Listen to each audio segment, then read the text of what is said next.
MRV and MEV are just two abbreviated terms that refer to maximum recovery volume and minimum effective volume. So MRV being maximum recovery volume and MEV simply meaning minimum effective volume. Now, the names would suggest what these mean, but maximum recovery volume is the amount of workload.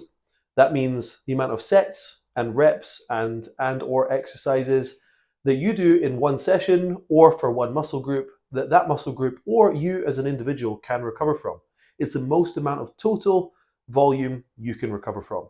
Doing more than this would be pointless. Now, where might you find us utilizing maximum recovery volume in your programming? This is commonly found in phases where you're trying to grow. So when you're trying to actively grow muscle, usually when you've got a lot of food behind you, so you tend to be in some sort of a calorie surplus, this means that your recovery is going to be optimal from a nutritional standpoint. Therefore, we want to push training volume and intensity as much as we can to maximize outcomes. On the other hand, you have minimum effective volume. Now, this simply refers to the least that you possibly need to do in order to have an effect. So actually, this is often used when you're just trying to maintain muscle mass. And both are very person dependent, and there's a lot of different factors that go into it.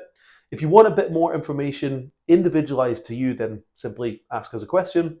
But minimum effective volume tends to be just what we deem the amount of volume that you need per muscle group and or per training session to maintain your muscle mass, especially when it comes to a phase of training where fatigue is generally quite high and maybe you don't have the ability to grow muscle.